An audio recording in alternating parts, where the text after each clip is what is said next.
Hello, I'm Malta, and I want to talk about these religious items for sale. And for many years I was uncomfortable with buying religious items. The two reasons were: one, it felt immoral buying and selling things which were religious, and the other reason was I didn't really like them very much. But as I become older, I started to think and recognise the fact they're decoratively superb.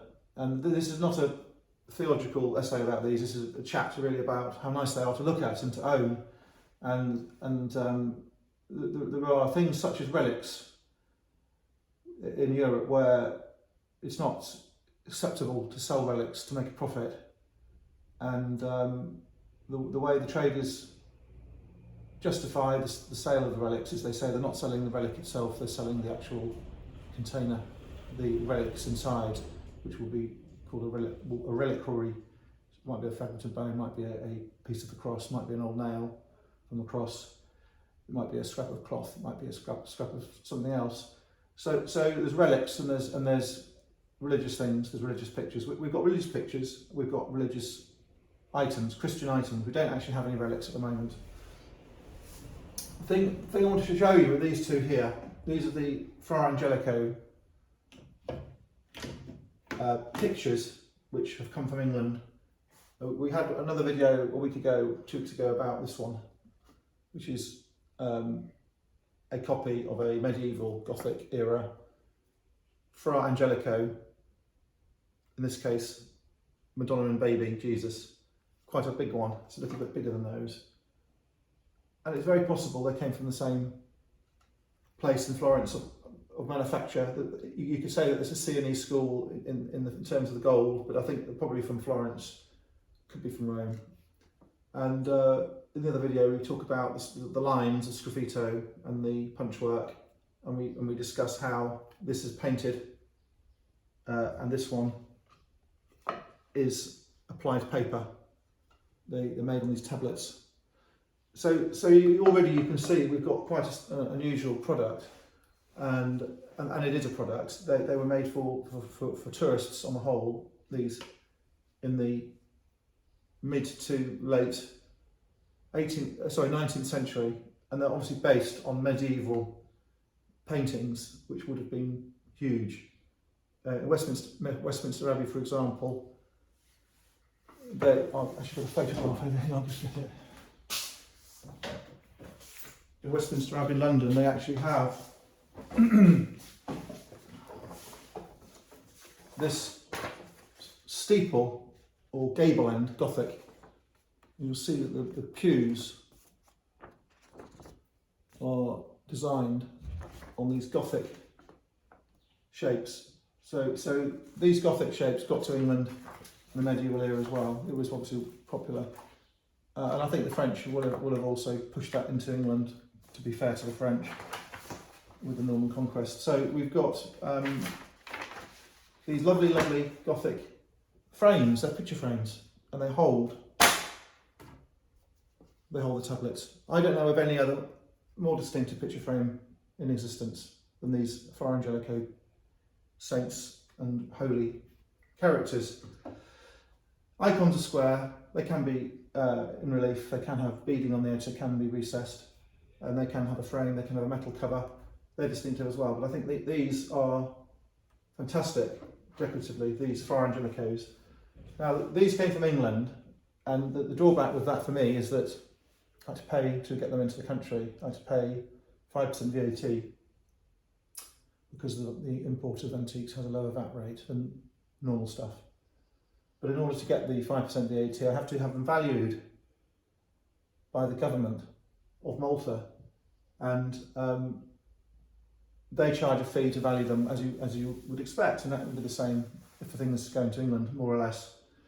And the benefit of having the government value them in Malta is they number the items and register the items and photograph the items, and they give me a receipt for the valuation.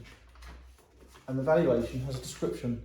So when you buy, if anyone in Malta wants to buy those off me, they'll get a receipt from me, a Maltese fiscal receipt, and I will sell them for €2,000 for the pair with a receipt, and they will get a copy of the government valuation, which has a description, and the government has described those there as, there were some other things that came, so I have to find the right entry. Manor of Fra Angelico, an angel, Florentine style carved giltwood Gothic frame, and its pair. So that's what it is. It's antique, the government's seen it, the government thinks it's antique, the government agrees. It's quite nice to have that, really. Not so much for now, but in 10 or 20 years it will be quite a useful thing to have with the items if they're sold on. So we have this pair.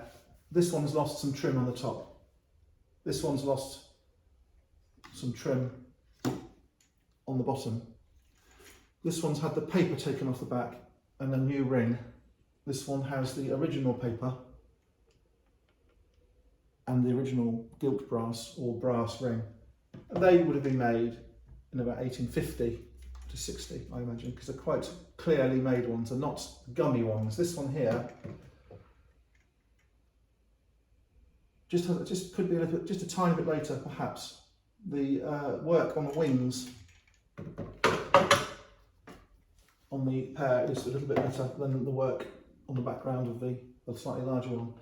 So these are sgraffito and punch work. You have the columns and you have the components which are gilded in real gold leaf. This line here, I hope you can see it, has a more brightness than the rest. That line is an example of where the maker of the frame has put the gold leaf on. So you'd have a pine base, a pine carcass, you'd have gesso, which is plaster and rubber glue, sanded, so it's very, very smooth. You can't gild something that's not smooth, it doesn't look shiny. And on top of the gesso, when it's dry, they put a glue paint, a bowl, which is coloured clay with more rubber glue, and it cools, it's sanded. But when the gilder comes to it, they wet it and they put the gold leaf on, and it's with water, just cold water. That's why it's called water gilding. And then they have to overlap the gold panels of leaf. And when it rubs, you get this telltale sign, this line. So we know it's water gilded. We know it's not gold paint.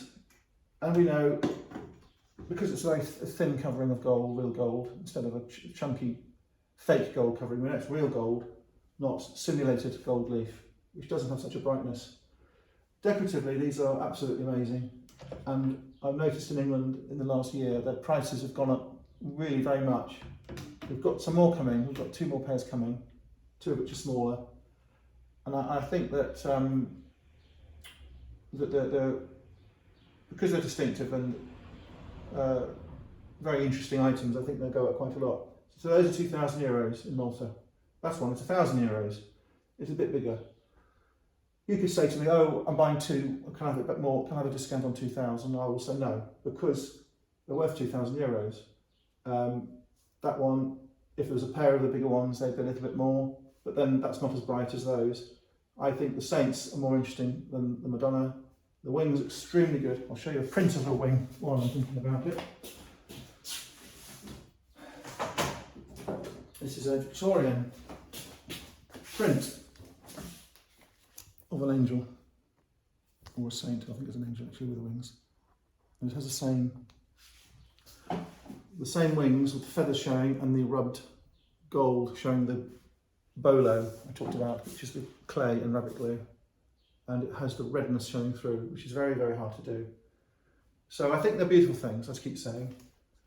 With the icons as well, many icons, which are beautiful as well. There's more icons around than these things. So when Fra Angelico was doing his paintings and wall paintings, one of his most famous efforts was the angels with the musical instruments. This angel has cymbals. I don't know the theology behind it at all. But the other thing about these angels, archangels, is though archangels aren't meant to have a gender, they were given male names and they are male as such. But to the modern eye, angels in pictures and archangels with the cloaks and the long hair and the delicate poses. They look female, sort of female to the modern eye, but they're not females, they're men, as far as I'm aware. So we have the angels standing on clouds, we have the Mary, we have the baby Jesus. So I hope that's been interesting. We're talking about Christian items. They have a decorative value, they have a historical value. I think they're wonderful, as you can tell, and there's not a lot of them around. A lot of people don't want them, but I think that these in particular are very underpriced. Not easy to make that frame. Not many fakes around, or any fakes around. If you see one of those, it's likely to be a Victorian copy, a second edition of the originals, if you like. Though, as I say, the originals would have been bigger, in my view. So I hope that's been interesting. They're in also for sale. Thank you.